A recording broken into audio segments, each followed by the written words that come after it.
두목이라 하면 앞에는 뺄게요. 두목님, 이동호 교수를 모시겠습니다.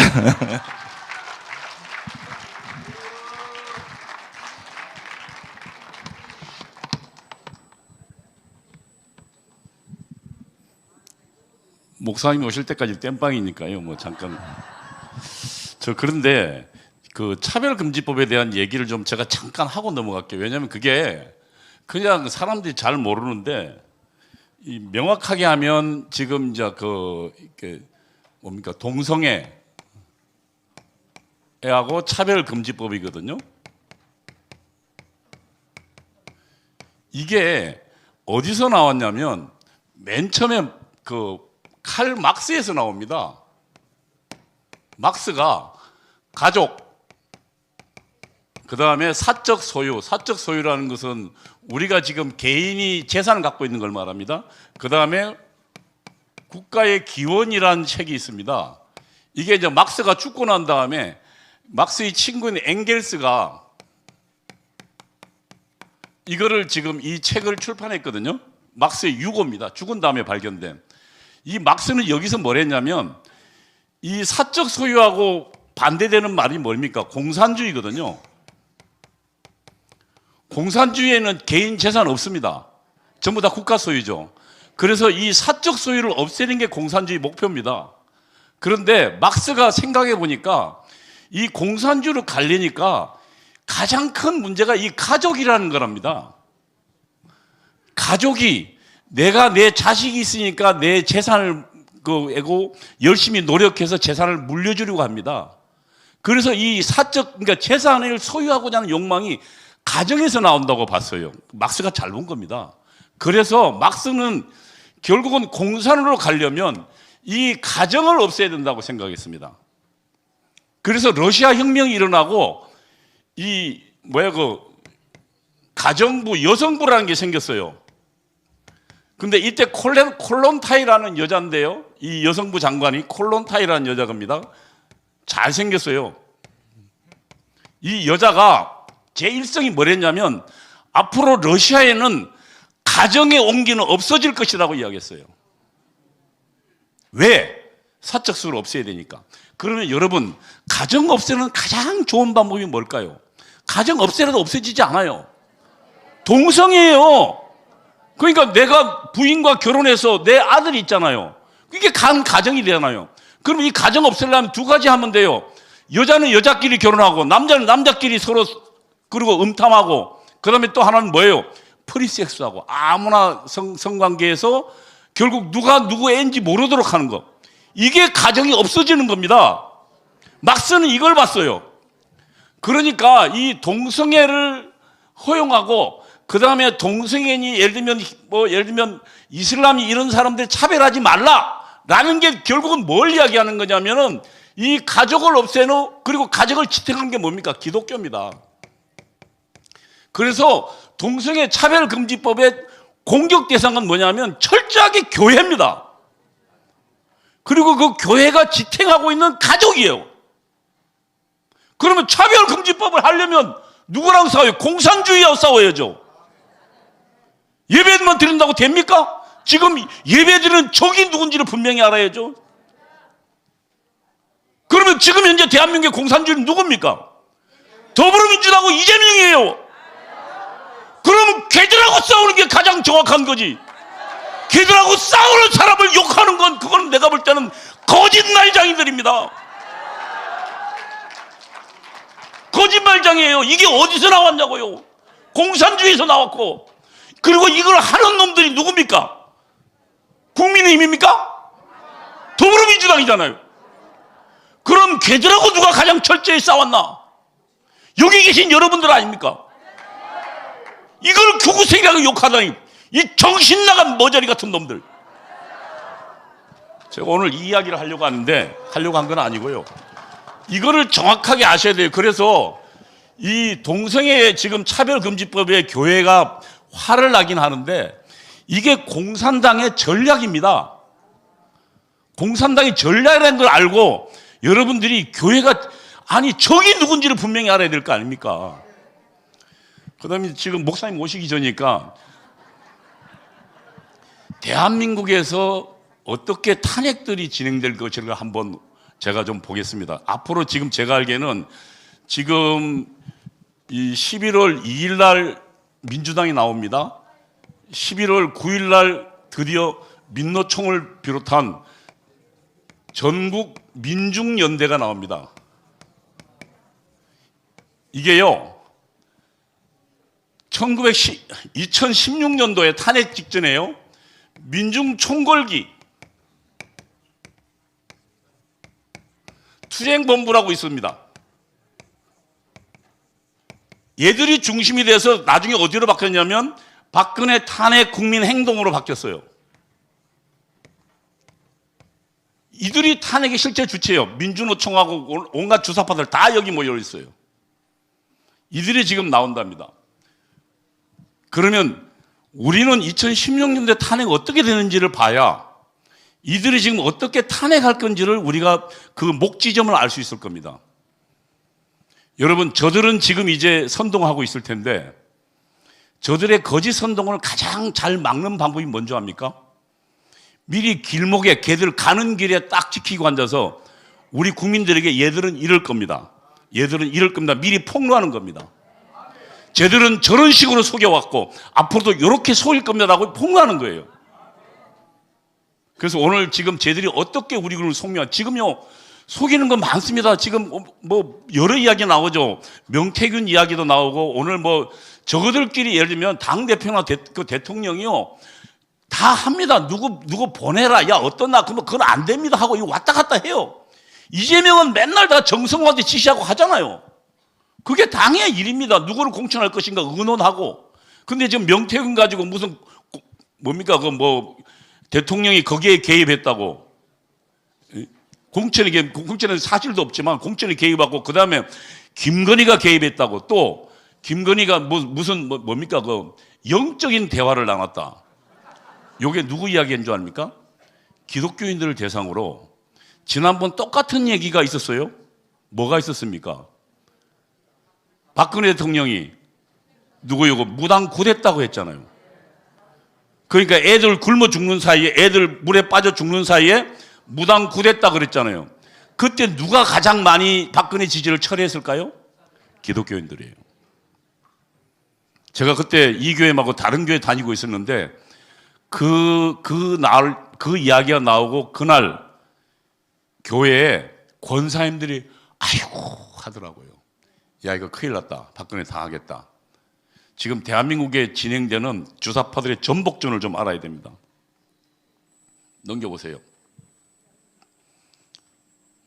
그 다음요. 전복은요, 우선 전위그룹이 형성됩니다. 전위그룹이라는 게 예를 들면 주사파의 핵심 부대를 말합니다. 핵심 부대들을요. 그 다음 이 전위그룹도 어디로 가냐면 침투합니다. 어디로 가냐면은 각 분야라요. 각 분야라는 게 어디입니까? 예를 들면 교육에 들어간 놈들이 누굽니까? 전교조죠. 그 다음에 법 쪽에 들어간 놈들 있죠.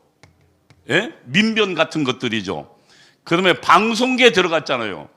방송계 지금 그 뭡니까? 그 민노총 지금 언론 노조죠. 그 다음에 예술에 들어갔죠. 이게 들어갑니다. 그 다음에 이들이 세력을 장악하고 그 다음에 시위를 유발합니다.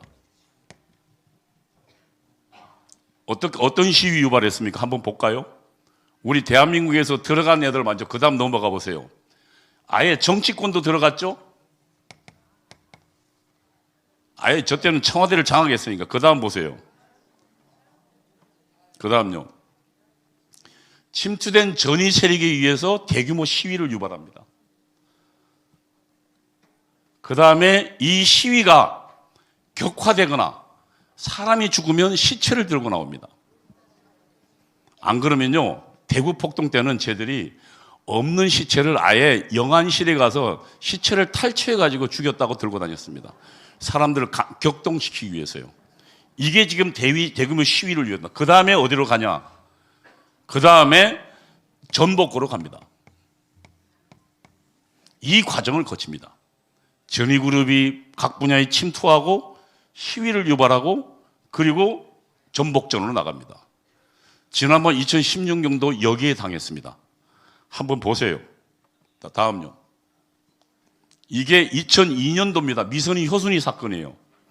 여러분 아시지만 미선희 효순이 이게 지금 그 장갑차가 지나가다가 여중생이 가르고 있는 것을 못 봤어요. 장갑차가 이 시야가 좁으니까 길가에 가는데 그래서 치었어요. 물론 굉장히 정말 가슴 아픈 일이지만 미군이 고의로 죽인 거 아니잖아요. 근데 보세요. 미선희 효순이 살해한 미국 놈들을 몰아내자고 나갔습니다. 주한미군 물러가라고요. 그래서 이때 이회창 대표가 광화문 광장에 끌려 나와서 사과했습니다. 그리고 그의 대선에 졌어요. 그 다음 보세요. 2008년도 이명박 대통령이 들어서고 광우병 FTA 협상 중에 광우병 여러분 그때 지금 그 내용 보시면 MBC가 조작한 거잖아요. 어떻게 조작했습니까? 휙 쓰러지는 소 그때 우리도 충격받았는데 나중에 알고 보니까 광우병하고 아무 상관없는 소였습니다. 그리고 그때부터 그리고 서울대 무슨 교수라는 친구는 나와서 뭐라고 거짓말했습니까? 우리 동양 사람 특히 한국 사람은 저런 광우병에 위험한 인자가 많아서 금방 감염되고 죽는다 그랬습니다. 그래서 저 가정주부를 위장한 게 전부 주사파들입니다. 쟤들 지금 가정주부로 모습하게 나온 게.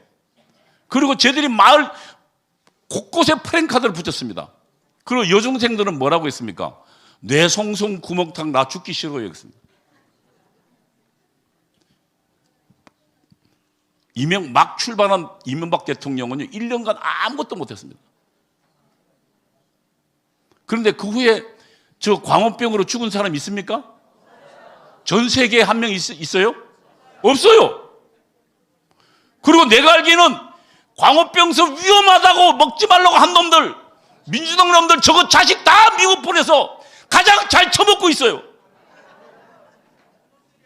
저 거짓말에 우리 국민들 선동당했습니다. 그 다음 또 보세요.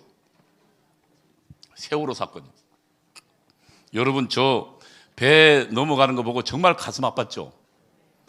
그런데 이것을 공산주의 주사파들은 이용했습니다. 아이들 죽어가는데 박근혜 너 뭐 했냐? 제일 처음에 여러분 기억을 가만히 더듬어 보세요. 이 거짓 선동이라는 게 그냥 이루어지는 게 아니고 있는 걸 가지고 그럴듯하게 조작하는 겁니다. 7시간의 진실이 봐야진다 그러잖아요. 7시간 마침내 봉인이 풀린다. 세월호 7시간의 진실. 그 7시간 동안 박근혜가 뭐 했다 그랬습니까? 제일 처음에는 연애했다 그랬습니다. 롯데호텔에 가서요. 그 다음에는요 굿했다 그랬습니다. 그 다음에는요 미용 성형수술 한다 그랬습니다. 그리고 머리 만진다고 애들 죽어가는데 안 나왔다 그랬어요. 수술 못했다고요. 그래서 이미 저때 박근혜 대통령 완전 미친 여자 됐어요. 우리 국민들은 저들의 거짓 선동에 완전히 당한 겁니다. 그리고 그 다음에 마침내 무슨 최순실 사태가 터집니다. 맨 처음에는 뭘 장악했습니까? 지금 최순실 딸 정유라가 나오죠. 정유라가 활동하고 있지만 여러분 기억을 한번 더듬어 보세요. 정유라가 당시 그 시험을 앞둔 학부모들을 자극했어요. 정유라가 아무 자격도 없이 이화여대 갔다고. 근데 나중에 확인해 보니까 여러분 정유라가 뭐가 있었어요? 승마에 금메달 딴 여자였어요. 여학생이었어요. 멀쩡하게. 그리고 정유라한테 말을 제공했다는데 삼성 거 있잖아요. 정유라는 빌려 탄 거밖에 없어. 그리고 그때 최순실이가 만들었던 무슨 미르 재단이라는 거, 거기에 이사장이 누구라 그랬습니까? 이 최순실이 다니는 안마 시술소의 사장이라 그랬어요. 여러분 기억나 보세요. 사람들 뚜껑 안 돌겠어요? 그래서 그때 나중에 보니까 이 집회에 그 안마 시술소 사장이 나왔어요. 근데 자기는 안마 시술소 한 번도 가본 적도 없대요. 서울대 체육학과 나온 체육학 박사였어요. 그러니까 미르 체육재단을 운영할 만한 충분한 자격이 있는 사람이었어요. 그리고 그 돈 한 푼도 안 건드리고 다 있었습니다. 그 다음에 나중에 뭘 했습니까? 최순실이가 대통령 머릿속에 들어가 있다고 그랬습니다. 여러분 지금도 기억해 보세요. 국회에 박근혜 대통령이 나체로 누워 있고 그 머리에 최순실이가 들어가 있는 그림 보셨을 겁니다. 최순실이가 조종한다고요. 지금 그러면 누가 조종한다고 저들 거짓말하고 있습니까? 김건희 정권이라며요. 그래서 김건희가 뭐든지 다 한다면서요. 이렇게 거짓 선동들이 작동하고 있는 겁니다. 지금 그래서 결국은 어떻게 됐습니까? 그들이 맨 처음에 시위를 벌였죠? 어디예요? 광화문 광장이에요. 그리고 민주노총이 사람을 댔죠. 돈도 대고. 그 다음에 당시 서울시장인 박원순은 아예 판을 크게 깔아줬죠. 그리고 그때는 우리 대국분이라는 조직이 없었어요. 그래서 아예 그냥 난장판을 이뤘습니다. 그리고 그때 뭐라 그랬습니까? 탄핵 시도를 했어요. 국회에다가. 탄핵 발의를. 그래서 자그마치 국민의힘 국회의원 66명이 절로 넘어갔습니다. 그래서 3분의 2 돼야 되는, 그때는 저기에 국민의힘이 많았어요. 쟤들 단독으로 절대 탄핵 못했어요. 66명이 넘어갔어요. 그래서 탄핵이 됐죠. 그리고는 뭐라 그랬습니까? 헌재를 협박했습니다. 만약에 이 민중혁명에 이 탄핵에 조응하지 않으면, 동조하지 않으면 불탈 거라고. 그래서 헌재 8명이 소수 의견도 못 내고 전부 한 전원일치로 탄핵을 승인했습니다. 그렇게 대한민국이 1차로 무너졌습니다. 지금 어떻게 될 것 같습니까? 저는 지금 이 정말 예상을 제가 해보겠습니다. 지금 현재 한동훈이 뭐라고 합니까? 김건희 여사가 문제라고 합니다. 지금 구체적인 증거는 하나도 드러난 게 없습니다. 도이치모터스 사건도 예를 들면 윤석열 검찰총장 때 아예 총장을 직무정지 시켜놓고 2년간 쑤쑤시 도질했을 겁니다. 근데 그때 기소도 못했어요. 증거가 없어서. 근데 저걸 가지고 어쨌든 김건희가 지금 대통령을 뒤에서 배후 조종하여서 김건희가 문제라고 이야기합니다.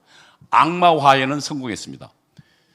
그러면 2016년도는 김건희 대신 누구였습니까? 최순실이었습니다. 박근혜 옆에 최순실. 지금은 윤석열 옆에 김건희로 하고 있는 겁니다. 그리고 여기에 지금 악마화를 계속 시도하고 있습니다. 나중에 그게 거짓말이라고 해도 이미 사태는 끝나고 난 다음입니다. 그 다음에 지금 어떻게 이야기하고 있습니까? 저들이 뭡니까? 김건희 특검을 하자 그럽니다. 이 특검에는 지금 여당은 아예 하지도 못하자는 겁니다. 아예 그냥 추천 권한도 없애자는 거예요. 그러면 자기들이 입맛에 맞는 사람들로 예를 들면 하겠다는 겁니다. 그러면 이 특검이 되면 어떻게 되겠습니까? 제가 볼 때는 이 한동훈이 이 위험한 불장난을 하고 있습니다. 김건희가 지금 만약에 김건희 여사가 사과하잖아요? 사과하면 또 이야기할 겁니다. 그거 가지고는 부족하다. 그 다음에 이것도 사과하라, 저것도 사과하라.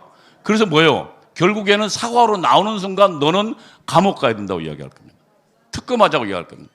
그 어쨌든 특검한다. 지금 현재 지난번에 4명이 이탈해서 이제 4명 남았습니다. 한동훈이가 이것 가지고 지금 대통령 협박한 겁니다. 여당 대표가요, 대통령을 이렇게 협박한 건 저는 살다 처음 봤습니다. 너 나한테 권력 안 주고 내 말 안 들으면 김건희 특검 받을 거야 라는 얘기잖아요. 그러니까 대통령 얘기가 뭐라 그랬습니까? 의원들이 변하면 할 수 없지. 할 테면 해보라 그랬습니다. 이미 판은 깨진 거예요. 그러면은 제가 알기에는 지금 얘들이 4명이 돌아서 4명 더 돌아설 겁니다. 그러면 특검을 받는다 치자. 어떻게 되십니까? 국회가 아예 거짓말 선동위장이 될 겁니다. 매일 거짓말을 써. 누구요? 김건희에 대해서. 얘가 뭐예요? 뭐 천공하고 만났다. 천공뿐만 아니라 무슨 제사를 지냈다. 제사 지냈다는 걸요, 아예 공작을 하려고도 했어요, 최재형이가. 윤석열 그 김건희 여사 있는 바로 그 옆에 갔다가 그걸 나중에 공작을 못 했어요. 행사 모임에 갔다가요. 그거 아예 그 천공이랑 뭘 어쩌고 저쩌고 구됐다는 걸 만들기 위해서 하다가 못 했어요. 그러면은 매일매일 쏟아지면, 그리고 언론에 지금 언론 장악이 누굽니까? 민노총이잖아요. 그러면은 걔들이 매일매일 하면은 뭐가 나오겠습니까? 제가 알기에는 그러면은 결국은 국회 동원할 겁니다. 국회의원들 절로 넘어갈 거예요. 탄핵에 동조할 겁니다. 그리고요, 뭐가 되겠습니까? 윤석열 대통령은 끌어져 내려올 겁니다. 이 기로에 지금 서 있습니다. 이 위험한 시기에, 이제 저도 이제 거의 끝날 때 됐어요. 지금 현재 똑같은 경로로 얘들이 지금 전국 민중 행동이라는 걸 만들었어요. 그리고 12월 2일 날 민주당이 나설 겁니다. 그 다음에 민중 행동이 나설 거예요. 그리고 그 다음에 어디로 갈 겁니까? 특검으로 가고, 그러면은 국회에서, 그 다음에 시위에서 계속 진행되면서 윤석열 탄핵으로 나설 겁니다. 하나 분명한 건 2016 정도에는 우리는 힘이 없고 조직이 없어서 박근혜를 감옥으로 보냈습니다. 그러나 이제는 우리에게는 대국본이 있고 정광훈 목사가 있습니다. 이것이 대한민국을 살릴 것입니다. 여러분, 정광훈 목사님이 그냥 우리가 유일한 희망이라고 이야기하는 거 아닙니다. 2016년도에 우리에게는 조직도 없었고 지도자도 없었기 때문에 우리는 통태라는 마음으로 우리 대통령이 무너지는 걸 봤습니다. 이제는 정광훈 목사님과 여러분이 있어서 이걸 우리는 지키고 저 주사파들을 오히려 감옥으로 보낼 것입니다. 여러분, 왜 천만 조직이 우리에게 희망이냐? 바로 저들을 막고 저들을 감옥을 보낼 수 있는 힘이기 때문입니다. 여러분, 오히려 저들의 저 탄핵 시도를 주사파를 멸망시키는 것으로 가기 바랍니다. 감사합니다.